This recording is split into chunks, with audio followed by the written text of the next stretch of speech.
La série des Maîtres Inquisiteurs a mis énormément de temps à se mettre en place, contrairement à Elf qui a été très rapide à mettre en place. Les Maîtres Inquisiteurs, j'ai dû conceptualiser ça 10 ans avant qu'on voie l'album arriver. C'est une série qui a mûri longtemps, c'est une série qui a eu plusieurs titres, une série sur laquelle pas mal de dessinateurs ont commencé à travailler pour finalement qu'on ne la fasse pas, c'est pour ça que ça a mis beaucoup de temps. Une série sur laquelle moi-même j'ai commencé à dessiner pas mal de personnages, comme notamment... Le premier personnage qui a été dessiné des Maîtres Inquisiteurs, c'est moi qui l'ai fait, c'était Nikolai, qui est finalement le héros du tome 3. Et c'est à partir de lui que j'ai commencé à définir le costume du Maître Inquisiteur. C'est à partir de là que j'ai commencé à imaginer aussi les juges. Et donc ça a mis beaucoup de temps de gestation avant d'oser y aller, quoi.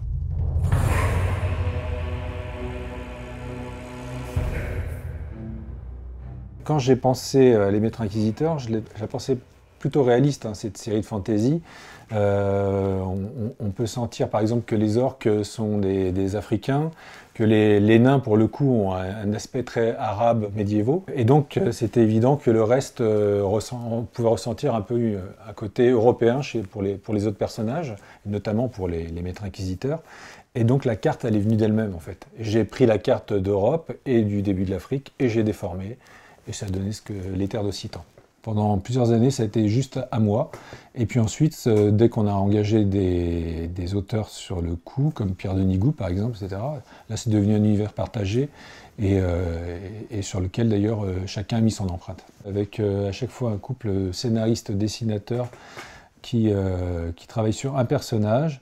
Et puis ça dure depuis déjà 3 saisons maintenant.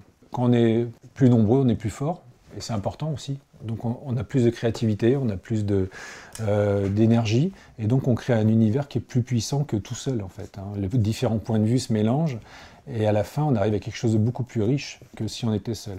Ce qui compte surtout, c'est de travailler avec des gens qu'on connaît, qu'on a déjà éprouvé sur d'autres segments, sur d'autres histoires, des gens à qui on peut faire confiance, malgré le fait que bien sûr, à un moment, on passe forcément par la phase de relecture, et visionnage de l'ensemble pour vérifier qu'il n'y a pas de petites erreurs. Hein. Imaginez, c'est un peu comme si je demande de dessiner Spider-Man et que le type il lui met une cape, quoi. Donc là, à ce moment-là, j'arrive et je dis non, tu ne mets pas une cape.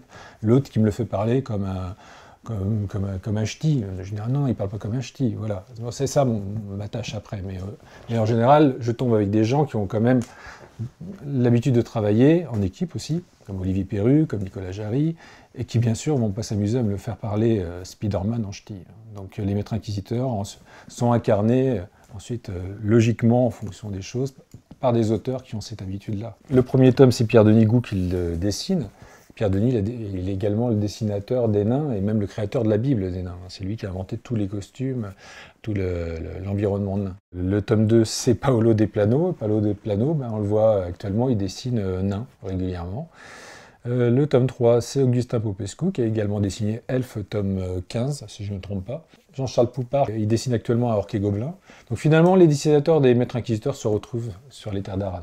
Le maître d'œuvre est vraiment Sylvain Cordurier, qui est devenu au fur et à mesure le scénariste principal des Maîtres Inquisiteurs, parce qu'il s'est imposé comme ça, parce qu'il a fini par avoir l'univers bien en main. Du coup, ça m'a paru logique à ce moment-là, quand on a décidé de faire Les Maîtres Assassins, de lui demander de travailler sur cette série-là et de la faire en entier.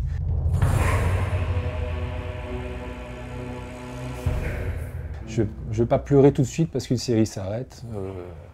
Au contraire, je prends le fait d'arrêter une série, qui fonctionne, je précise, comme une possibilité d'en faire une autre. Je ne peux pas me permettre de faire une multiplicité de séries sans en arrêter quelques-unes. Et donc à un moment, il faut faire quelques petits sacrifices, mais il faut les faire bien ces sacrifices, c'est-à-dire finir les histoires.